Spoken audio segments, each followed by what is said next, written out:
This episode of How I Discovered My Gift with yours truly, David D. Simons, the Beaniepreneur. I'm honored to have Dr. Femi Ogunjinmi. He's a global relationship expert who has been featured on TEDx with over 5.4 million views. No, that's not a typo.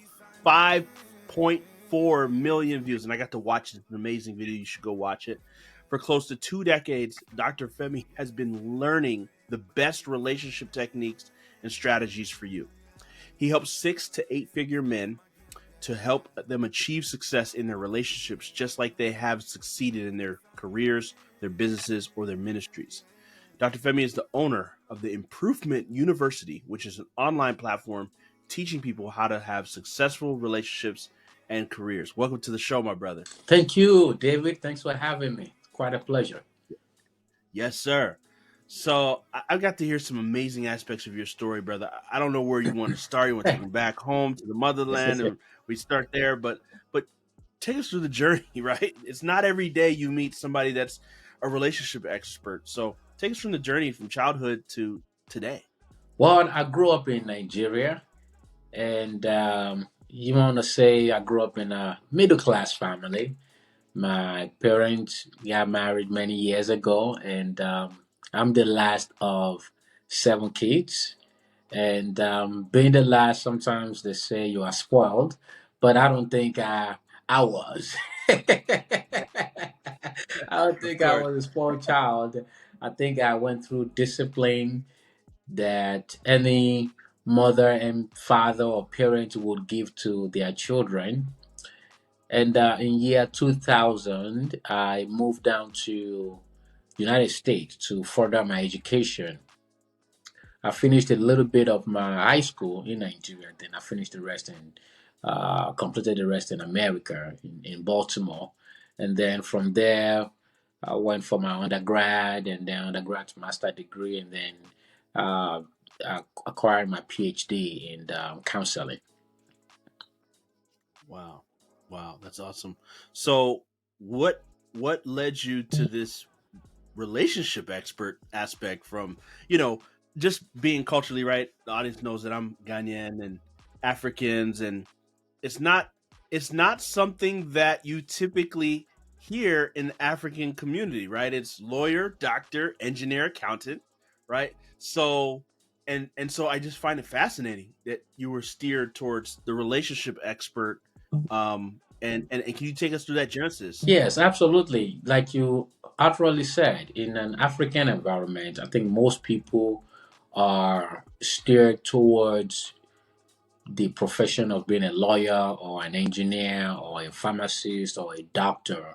As a matter of fact, my mom wanted me to become a medical doctor, and I went into that path until I came to America. And my junior year in college, I realized that being a medical doctor is not my forte. It's not what I love. I've tried it. I went to do a job shadow with a doctor, spend some time with a doctor to see what the field is. So it's not just me saying I don't want to do that, but I really experienced it. To know that it's not really for me. I don't like wearing the white suit, the apron, the gloves, and all that. I love wearing, nice three-piece suits or two-piece suits, and stay in my office and talk to people. So I love such environment and not being a medical doctor. So, but my junior year, I discovered that that's not what I wanted to do. But I still went to finish my undergrad degree in biology. And while I was in college, I started throwing parties because I enjoy galvanizing people together so that they can socialize, so that they can connect, meet each other. You can find the love of your life through social parties. And at the same time, I make some money out of it, okay? Because you got to pay to get into the club, into the lounge. So it's a win win. And from that, I started having friends who will say, "Hey, man, you don't want throwing these parties. You have all these girls, that that are coming at you, try to connect me." And then from there, I Mhm. started doing the matchmaking and also offering relationship advices. And I just went into that escapades. And One day I started slowing down into party lifestyle, and I remember I went to a friend's party, and when I got to that party, I saw a guy who's kind of notorious for being a player. I saw him, and he started talking to a girl that he just met. And within 2, 3 minutes of conversation, they exchanged number. And I said, oh, come on now. I know that this girl she's gonna get played 2 weeks down the line. She's gonna be calling all her girlfriends and say, I can't believe this guy played me. I can't believe, I allowed myself to be played. And all the girls sitting on the couch with her, giving her tissue, Hmm. wiping her tears. Like I had the whole story, everything in my head, and I just Right. felt emotionally connected and emotionally felt like the empathy right there for the Yeah. girl, even though it hasn't happened. I don't know what happened after that, but I could just imagine because of knowing that the guy is a player, and I just felt real sad and that empathy for the girl. And on my way back home from the party, a friend of mine that we went together, I was telling him, I said, you know what? I'm gonna start a podcast where I'm sharing all the games that men play so that I could help women. And I started Wow. that podcast, and it's an on. I mean, the podcast grew so fast. People started listening to the podcast. It's called Gfem Radio, and from Mhm. there, I started now also sharing information, not just to help the women, but to also help the men as well, to change their ways, to help them to become a better man, to create this healthy relationship between, you know, both genders. So that's how Right. I discovered that I really had that gift in me. Even though prior to, I mean, I would say I discovered it right there and I went 100% into it. But prior to Hmm. that, like when I was in high school in Nigeria, I mean, this is a crazy story that, yeah, I don't like telling Hmm. because I don't know how people take it. I don't know how Yeah. people We view it. love it. We love the realness. We love the So realness. I Yes, was sir. in high school in Nigeria, and I had a friend of mine who approached me and said, there's a girl that is interested in, and he wants to approach the girl for the girl to be his girlfriend, and he doesn't know how to go about it. So he asked me to give him the playbook. What should he say? So I told him what he was going to say. And lo and behold, he ran with the play. He went with the play. He gave the game to the girl. The girl took the game. She took it. She chopped it up. And boom, the girl accepted to be the girlfriend. And about a month, 2 months down the line, the girl started falling in love with me. I said, whoa, whoa, whoa, whoa, whoa, whoa, whoa. What's going on here? It's like that. Yeah. It's like me having two-edged sword. It's like I gave him the Yeah. sword to use, one sword to get the girl, and then boom, the girl came back to me. It's like I got another sword getting the girl to me. I'm Wow. like, oh my goodness, what just happened Wow. here? I mean, like I only gave you a game for the girl to be a girlfriend, but now in turn, the girl became your girlfriend, but she's also in love with me. I'm like, my game Mm, must be that strong, wow. Yeah. Yeah. I said the game must be that Wow. strong. So I think that was like an eye opener, or a little Mhm. bit of God sending me the message, like, hey, you got a gift here. That Mm. even though at that time there was no marriage counselor, relationship expert in my environment. I mean, I grew up in Nigeria.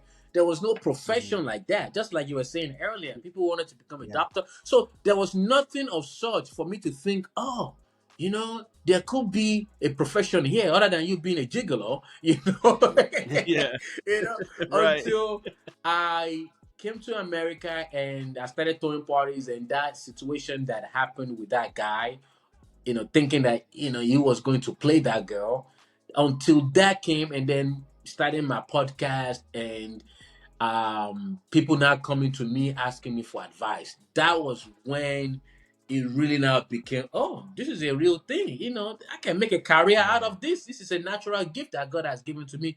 And then I Wow. didn't just stop there as being a natural gift. I started nurturing that. I started with my Mhm. podcast. I invited seasoned um, relationship experts, onto the Hmm. show. So started learning from them, learning what they were doing, and then I started writing my own books. Published so many books: How to Tell If Someone Truly Loves You, Revelations of Relationship. As a matter of fact, there's one right here: Revelations of Relationship. What you don't know about finding Right. true love and sustaining relationship. So many other books that I've written that you can find on Amazon. So I started doing that, and then I got my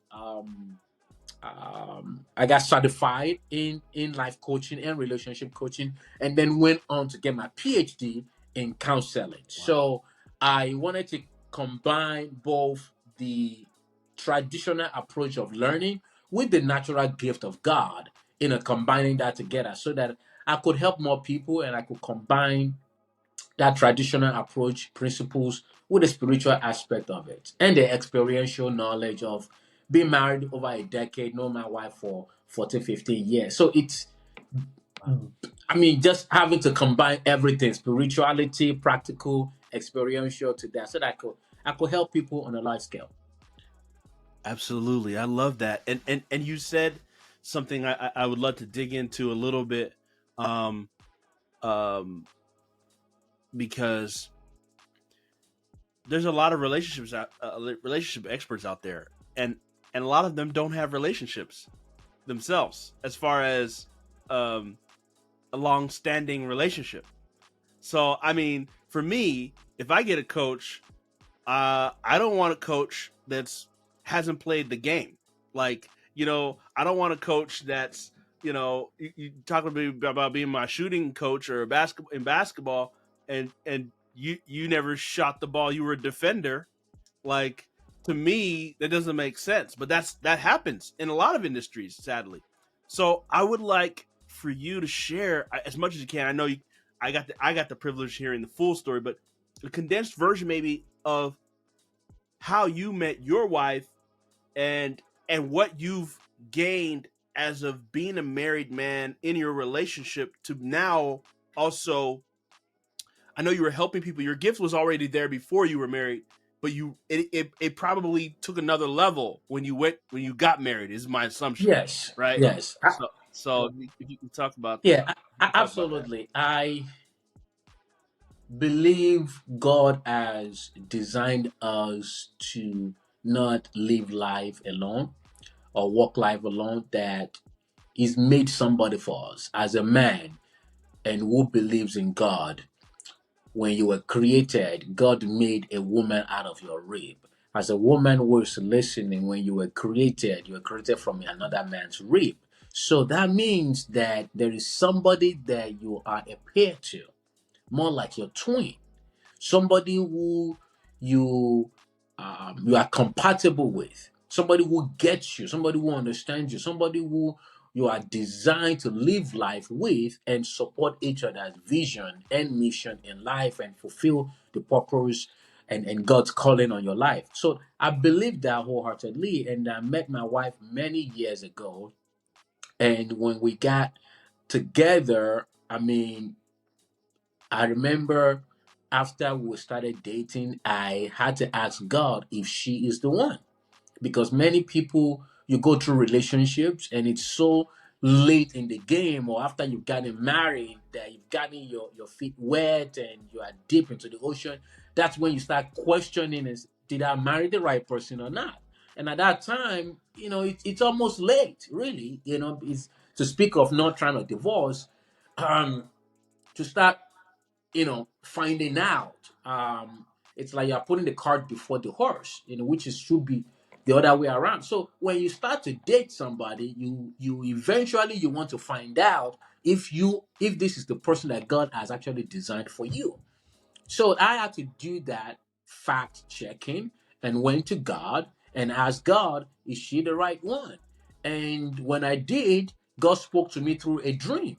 And the way he showed me that I was in a classroom, and that classroom was empty. There was nobody, there was no chair, no table, no teacher, no students in the classroom. I just walked in there, and as soon as I got into the classroom, a few seconds later, my wife walked into the classroom and said, "Babe, We have to leave this room right now. And I wanted to question, just like any man, we are logical being, why should I leave this classroom? What's going on? Part of me wanted to question that. And then part of me said, don't say anything, just follow what she's saying. And I followed her lead. As soon as we left the classroom, that classroom just blew up in flame. It was as if somebody already placed a bomb in there, waiting for me to get into that classroom and then detonate the bomb for me to die or for something terrible to happen. But I had a wife who came and tell me, let's get out of this classroom. She herself did not know what was going to happen, but she just didn't feel safe in that environment that she had to tell me, let's leave. And thank God I heeded to her direction. And I think that's the problem that we men make. We think we are the only one who can make decisions. We are logical, we have all the information, and sometimes we get it wrong. So we don't listen to our wives, right? That's a lesson learned right there for men Mhm. that are listening. That Mhm. your woman can actually have the solution to your problem. She may actually see what you Mhm. don't see. That's why God has given her to you. So thank God I was able to follow her lead at that point, and then boom, and then I woke up and I didn't understand what the dream meant. And I asked God, like, God, what does this dream mean? And God told me, you are looking for a helpmate. That is the person that is going to save you out of trouble. So I said, Mhm. wow, that's interesting. Even the Bible says when He created Eve, He said, this is an helpmate. So God used what I could understand to help me understand what that dream meant. And I said, wow, Mhm. she's truly my helpmate. And we were not married, we were just still dating. But, God Mhm. showed me that that's your wife. And I got that Mhm. revelation. I said, you know what, forget all this Shanini, Tiffany, any other woman. This is the one. Mhm. I Yeah. gotta keep her. Yeah. So, and from there, God has been helping us. I think people respect my teachings, because I'm married. As a result of that, just like what you were saying there, if you haven't walked in that shoes, how can you tell me out the direction I should be walking in my marriage or in my relationship? You have to have Mhm. gone through an experience or gone through where I'm trying to go through, so that I can take the knowledge from you, so that I don't have to walk in the wrong direction. So I think that's where being married has done for my wife and I, and has helped my Mhm. ministry to for people to believe what I say. And Mhm. let me just segue this a little bit, because I want to Yeah. make sure that I'm balancing it. Yes. You may have an audience where somebody wants to be a relationship expert and may misconstrue what my story is and say, oh man, I'm having a failed relationship, or I just got divorced, so I should stop my ministry. No, don't do that. Mhm. What God has called you for, He has called you for. It doesn't matter if you have a failed relationship or not. Your purpose is still Mhm. going to be fulfilled. Because guess what? God gave you a purpose before He gave you a partner. Your partner Mhm. is just a conduit for you to get to your purpose. Hmm. Let me say that again. God gave us a partner as a way to help us to get to our purpose faster or easier, or to comprehend our purpose. It doesn't stop Right. us from that. So, to give you Right. an example, let's say God has made you a CEO of a company. Mhm. Now, God will Yeah. not give you a partner for you to understand that positioning of a CEO better. Because as a Mm. CEO, as a CEO, you are the leader of your company. Just like in a marriage, as a man, you are the leader of that marriage. So your Right. marriage is almost like giving you an example or an play area to practice how to run a relationship, so that you can have that knowledge and skill set to run a company. Okay, as a CEO, Right. you're going to have people under you or next to you that you will be helping. In your home as well, you will have your partner on the same level, you will have your children below you. So you will understand communication skills on the vertical level and on a horizontal level, just like you're going to have to Right. communicate to people on the vertical and horizontal level in your job. So God made relationship as a conduit, as a way of you to be able to learn how to own your purpose. It's like Mm. this Mm-hmm. relationship is able to gain the skill set to be able to get to your Right. purpose or even support you for your purpose. So I don't want you to negate your purpose just for your relationship, even though you are struggling in Yes. it. So if you have been called to run a relationship, to become a relationship coach or expert, and your relationship is not working because you made a wrong choice, or you may have even made the right choice, but you don't have all the tools and techniques to make the relationship work. Or maybe you are utilizing the tools and techniques, but the person you married is not utilizing tools and techniques. So it's not making the relationship Right. work. And it takes two people to make Right. the relationship work. So you could have been running through So all true. those kind of situations, scenarios in your relationship, but I don't want you to give up on your purpose. And don't say, That's oh, good. people are not going to believe me. People are not going to listen to me. Listen, you have an experiential knowledge, even though you may have had a failed relationship. That knowledge that you've learned from that relationship, you can help somebody else and be like, look, this is what I went through. Don't go through similar process. So we Good can learn point. from our failures, right? Even myself, Right. as I'm learning in the relationship, there are things that I'm doing wrong that I am learning Mm. from. Just because I'm in a relationship doesn't mean that everything is all perfect. It's There are a That's real. lot of course correction. There are a lot of things that I've done wrong. Then I'm like, man, she Right. just schooled me up. Like, dang, I Yeah. messed up on that. My wife just told me that, Right. dude, you messed up. You shouldn't have said it that way. You shouldn't Mm. have talked to me that way. And I learned from it. Right. And then I do better. And then I learned the information. And then I come to a platform like this and said, hey, David, here's what I've learned. Guys, don't Right. make this same mistake in your relationship. So everything is all Absolutely. learning process. No one knows it all. But I've learned a lot Right. in the time that I've been in the relationship with my wife, and has helped me. I use my wife as a it's like a guinea pig, to learn Mhm. how a woman communicates, how a man should communicate to a woman, so that when I go out there, I'm speaking from both perspectives. I think I'm giving too much, and hopefully, what I've said can really help a lot of people. Absolutely. Absolutely. So take me through this gift, right? What when you think about it, what is your most dominant gift?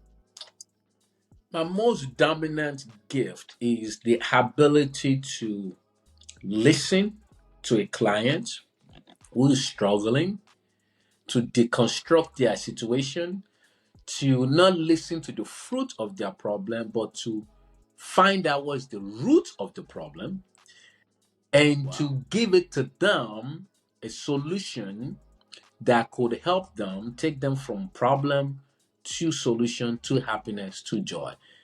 I think I have that Mm, gift, and I think mm, it's a natural gift that I don't need to read a book to solve a problem.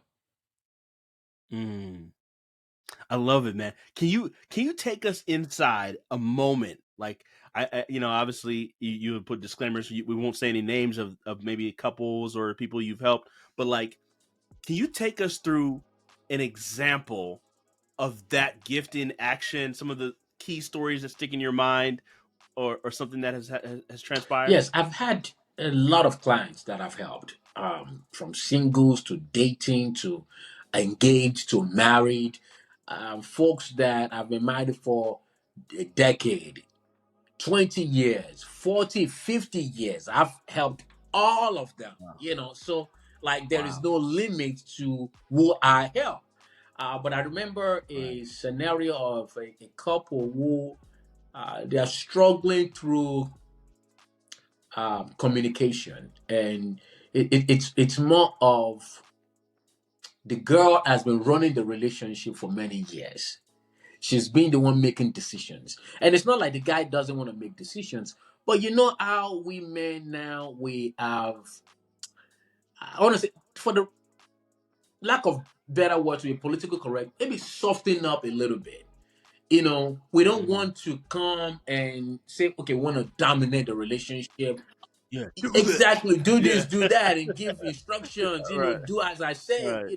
We want to listen to our wives, we want to follow their leadership, that we know that they are smart, they are intelligent, we know that God can use them as well. So we kind of relax in our dominant attitude, and more more of our leadership skills.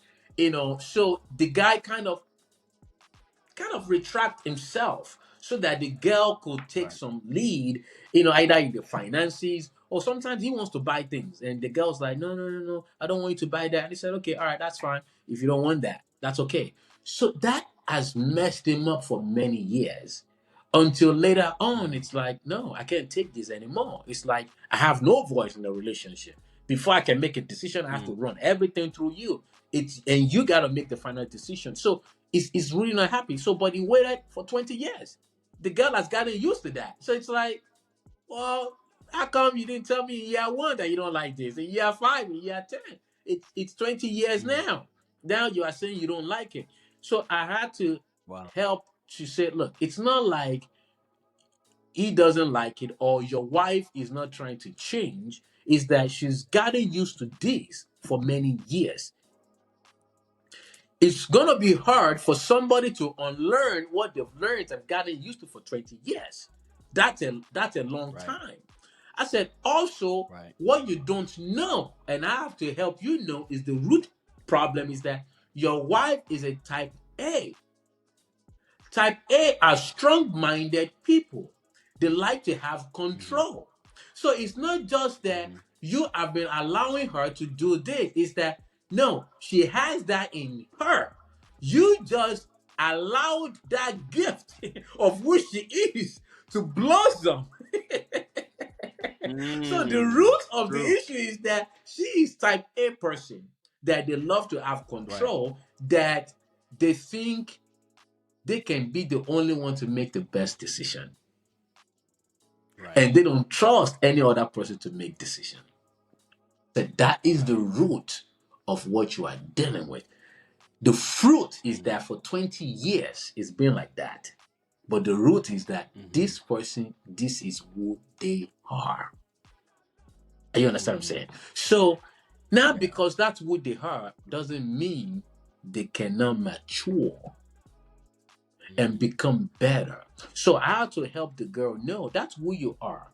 My counseling is not to change who you are, but is to recognize in what situation is my personality needed, and in what other situation is my personality not needed. Take for an example, I'm an Mm. extrovert. It's not every situation I have to allow my personality to operate, because Mm. my personality can make somebody uncomfortable and I can lose out on Mm. that. Let me give an example. Um, my wife has a friend, and that friend, back then we used to catch the train together. Like I would run into her in the train, and my wife Mm. told me, "Look, you're gonna run into my friend at the train station. She's an introvert. You see, you can go in the morning and be like, "Hey girl, how you doing? How was your night?" Right. Like so Right. superly excited, right? That Right. I'm just like bubbling and just giving her all this information. And I was like, don't do that, because you're gonna make her uncomfortable. In the morning like that, she's not really super energized.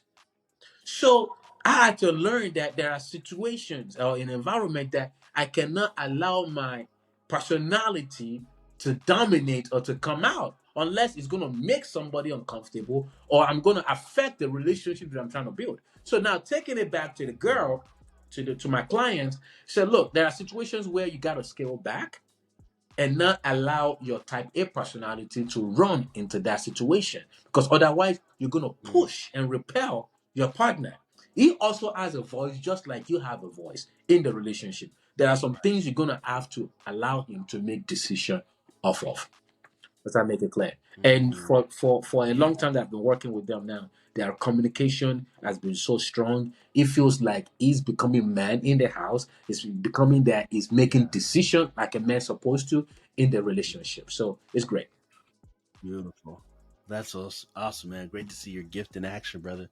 So, so take us to the development phase. We've discussed how you discovered your gift, and it was just innate, and you're already doing this kind of thing. Whether you realized how you were doing it on this level, that you'd be doing it on this level, but it was already there from the beginning. Um, so take us through the development, right? You talked about a few things being, one, you've got a couple certifications, you've gone through master's level training in school, and doctorate level, like there's, and then and that probably doesn't even touch all the conferences or the things you go to learn, the personal development, the reading, the hours you put in, the study. I just want a person that may be hearing this, seeing you and saying, Dr. Femi, I would love to be in this space too, but they don't realize what it really takes to be as good and as excellent as you are. So if you could just break it down behind the scenes, what has it taken for you to get to this level of expertise in your gifting? It takes a lot. I think everyone is gifted. God has given everyone a gift, but it doesn't want it to stop right there. It wants you to nurture that gift. We've had so many people in the Bible that have been gifted. Daniel was gifted. So many others are gifted. David was gifted. Solomon was gifted. Everyone has a gift, but you can't stop right there. God will give you the wisdom. God can give you the knowledge, but He also expects you to go extra miles to learn and acquire more knowledge. For an example, I mean, I've been on a TED stage. I spoke on TED, um, had a very good topic, and spoke for about 15 minutes or 18 minutes or so. And now the video is 5.4 million views, and it's just growing daily. So when you look at that, there are a couple of things at play. Just to give you a scenario. One is I had to learn how to structure the topic, right? God gave me the story to share, the content to share, but I have to find a way to structure it, the story around. I had to pay for a course to learn how to structure Mm, that story. So I had to learn mm, public speaking to learn how to deliver mm, my message in a way that people can absorb it, in a way that people can understand it and see themselves in that mm. story, and for them to make Right. a transition into who they are right now, who they don't want to be, and to become who they want to be in their relationship or in their personal life. So I had to Right. go and acquire knowledge from other people who are good in public speaking. So I have to Yeah. learn that. I had to learn how to, like I was saying, how to structure the topic, what topic to use, right? I had to learn Right. um, communication style, how to own the stage. Public speaking is not just speaking, it's not constructing your story, your message, but how do you own the stage? How do you open up? What are the things that you will Mm, say to open up people to hear you? mm. Like That's good. all those things, you gotta learn that, right? God may Right. not give you that naturally because that's not your gift. Your gift is Right. relationship, but your gift is not public speaking. God has given that gift to somebody else. So you need to go learn from Mm, somebody else about that, right? Just like your that's gift is good. That's good. digital marketing. My gift is not digital marketing. Hmm. So if I'm trying to embed digital marketing into what I do, I need to come to David and learn that because God has given you that gift. So I got to be able to go Amen. somewhere and acquire that skills if I want to blend that skills with what I have. So I had to learn those things. I had to go for my certification. I have to learn about that. I have Hmm. to go for my PhD. It takes time to research, to find a topic you want to to have as your dissertation. It takes time about that. I've Mm. written so many books. It takes time to write that book, right? I have a retreat Mhm. that I do every year for men. It's called Becoming the Man She Mm. Wants. It takes time for me to write that Mm. manual. It's beautiful. Like, I have so many topics that I talk about in this manual.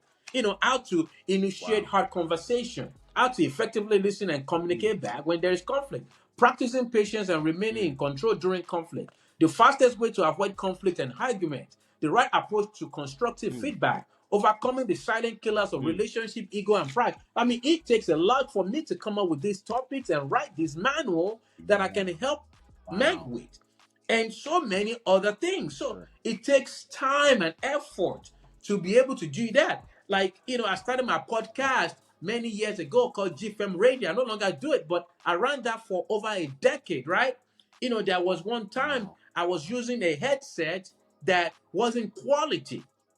And I Mm. remember I wanted my podcast, I wanted to take it to Nigeria and have it being aired on different radio stations. And I took it over there, and one guy from radio station said, "Look, this is substandard." I said, "What do you mean? I Mm. come from America. You telling me my work is substandard?" He said, "Man, the qualities of this audio is substandard." I had to come back to Mm. America. As much as I didn't want to hear that, as much that made me feel uh, Mm. incompetent, I said, you know what? I got to take Mm. my brand to the next level. I came back. This was Wow.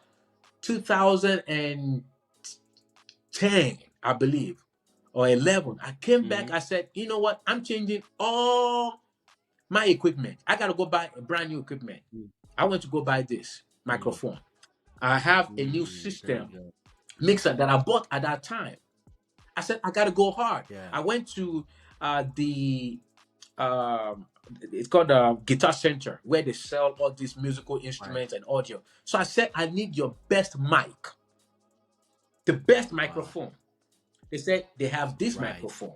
I said, how much is it? They said this microphone is the microphone that Michael Jackson used to record one of those major hit songs. I said, that's what I want. They gave me that microphone. I think it Wow. was like $300 or $350 that I bought that mic.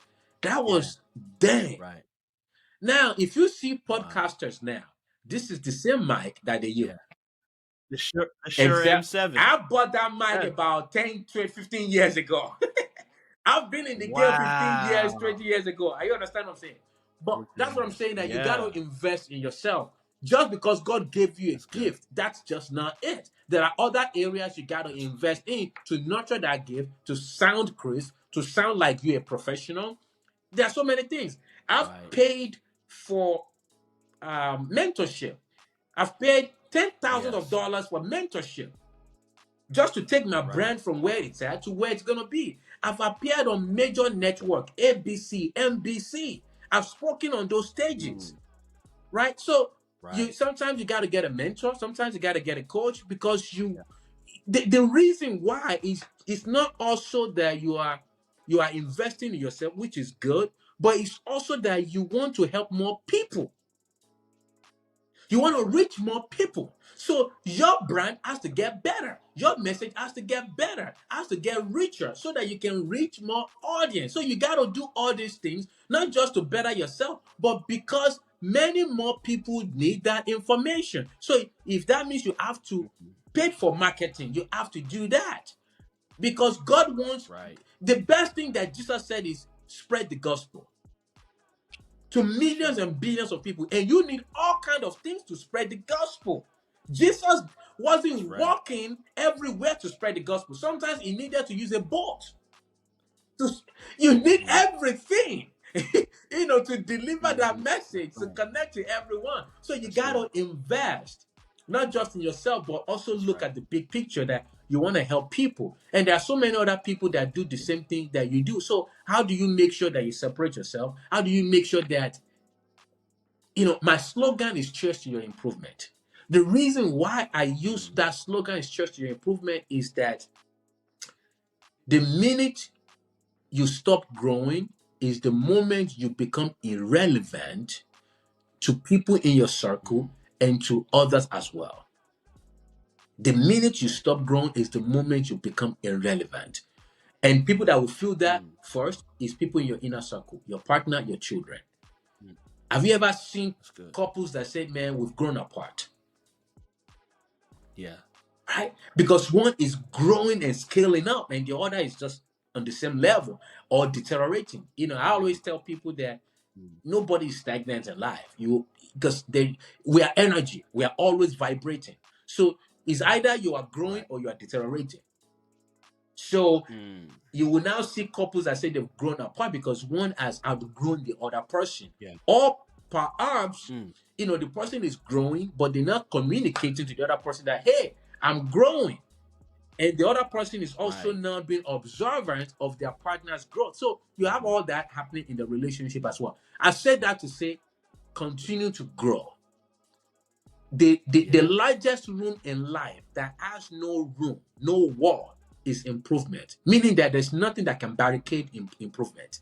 There is no lead on improvement. That's So right. continue to grow so that you Right. can better yourself and you can help your immediate community and the community at large. And God has already told you, spread the gospel. So we're evangelists. That's right. I love it, man. So a few questions I want to hit before we wrap up, man. I mean, you're dropping so much wisdom, but if you could share, I just feel I have to ask this question. I'm gonna start with the ladies first. That person that's listening to this show that wants to be married, and they're just like, I don't know what to do. I I'm going to places. I'm trying to meet people. I've had so many horrible past relationships. I don't know what to do. Does God really have a spouse for me? Vice versa. Same on the other side for that man who's looking for his dream wife. And I know that's probably a full long episode, but if you could share some points for either both sides, what what should that person I do? think if you are in that position, you need to believe that God is for you and God has somebody for you. I don't care what the statistics is about there are more women in the world than men. Listen, you're gonna find your own Boaz. Okay, you're gonna find your own Boaz, and if you had that Boaz, you're gonna find your own Ruth. I think what Mm-hmm. people are not doing is that they're not positioning themselves in a way that they can attract the ideal person. And they're not doing enough work to attract the ideal person. I'm going to break that down, those two things. One is that you got to do the work and identify, what am I doing wrong? How come I've not found the person? How come I've not attracted the person? So is it that I've attracted some people, but they're not the ideal people? Because some people find themselves in that situation. They keep attracting people, but it's not just the ideal man or the ideal girl. They don't check the boxes of what you are looking for. So you have to evaluate of what am I putting out there? How am I appearing to people that makes them want to come and talk to me and approach me, right? I Mm-hmm. mean, this is laws of attraction. Everything you are looking for, who you are looking for, is also looking for you. So That's it's right. what room am I going into? What environment am I walking into? If I'm trying to meet a millionaire or a billionaire, I must know where a millionaire and billionaire live. I must know where they hang out. I must know what restaurants they go to eat, right? I must know, where they Right. shop. That's where I want to place Mm-hmm. myself because that increase my chance of finding and running into them. It's not just going to occur Mm-hmm. sometimes out of the blues that you just wake up in your morning and a millionaire and billionaire is in front of your doorstep. Like, look, you're going to find somebody, a UPS guy, dropping letters in front of your house. You're not going to see a millionaire and billionaire is doing that. Now, I'm not saying that they Right. can be a millionaire and billionaire. Yes, everybody's going to walk to that level. But I'm saying that you got to identify what am I doing that is attracting these wrong people? Is it that I have a baggage from my past experience that is still affecting me? Maybe I've met the right person, but I've been bruised in the past and I've not let go. I've not been healed from my past trauma, from my past wound. And then I met this new person and I'm using my wound to affect that new relationship. They are expecting me to let go of my guard. They are expecting that, oh, let's go hang out. I'm like, no, I can't hang out with you. I don't trust you. And the person like, look, I don't have that much time. Let me go find somebody else. Because you have a Right. baggage, you have a old one that you've not really addressed. And that's why sometimes you need a Right. counselor, a therapist to kind of help you to deconstruct all those things. Um, I believe the second thing that I said is positioning, right? You have to position yourself in the right place. You have to position yourself in the right place. You may be in a church. Hmm. Church may be a very good place to find somebody, right? But if you don't Hmm. position yourself, nobody knows who you are. You're not in a choir. You're not an usher. You are not a greeter. I mean, you don't even participate and engage in different groups, single groups, dating groups. Right. You are not there. Nobody knows you. You're just Right. in the church. Hallelujah, hallelujah, hallelujah. That's all you are doing. You come, you praise God, and you leave. Right. Nobody knows you. You gotta Mm-hmm. position yourself where somebody Mm-hmm. can see you. Join those groups, join those Right. meetups. Go out there and meet somebody. You see a guy out there that you're attracted to. Hey, I'm not saying ask the guy, can you be my boyfriend? No. Hey, how you doing? What's your name? What do you do for a living? That's all. From there, the guy Right. takes notice of you. As a guy, go out there, see a girl that is attractive to you, talk to her. Hey, you look pretty. What's your name? Where are you from? What do you do for a living? Engage that way. I'm in the same church as you. Are you in this group? Are you in this department? That's how you make yourself visible. Right. I love that, brother. I love that. So, um, man, where can people get resources from you and take advantage of some of the offerings that you have, both men and women? What can we plug in the show notes for people to take Absolutely. advantage of? Head over to theimprovementuniversity.com. Theimprovementuniversity.com. I have different courses that can help you, either you are dating or you are married. And I have a lot of retreats that I'm doing. I have a retreat coming up for 6 to 8 figure men, successful men, that I'm helping them to create success in their relationship, just like they have success in their career and their business. So you might want to join this. You might want to come through for this one, and you can just reach out to me either on my Instagram at Gfem Speaks with an S, Gfem Speaks, and you can DM me. We can just connect through that, or you can even give me a call. I share my phone number out there: 4438244182. 4438244182. Let's talk, and I'm here to help you. Okay, just like you can dial to God, you can dial to me as well. Wow, that's gold, man. That's a first, man. You gave the number, straight number. That's love. That's love. So the last question I have for you, brother, that we ask every member on the show, everybody that comes on the show, is this, and you had no preparation on this. What is the difference between one's gift and one's purpose? One's gift What's and the one's difference purpose. between one's gift and one's purpose? Your gift is Yeah. to help you to accomplish your purpose. So Mm-hmm. you will use your gift as a vehicle Mm-hmm. to get you to your purpose. Take for an example, I have a gift of helping people in their relationship. My purpose is to serve people in their relationship. But that gift is what's going to help me to fulfill that purpose. And I can have Mm-hmm. so many purposes. I can have a purpose of preaching. I must be anointed and be gifted to preach. Are you understand what I'm saying? So the Right. gifting Yeah. is the conduit to help you to get to your purpose. So the gift is the vehicle, Mm-hmm. to accomplish the purpose. The gift is what people are attracted to, not your purpose. Yeah. The purpose Beautiful. is the end result, but your gift is what draws people to you. Excellent. So, does Excellent. that make I love sense? it. That makes sense, brother. You're I welcome. appreciate you. Thank you so much for blessing the people today, brother, with the wisdom and the knowledge. You're welcome. I Thanks for appreciate having it. me.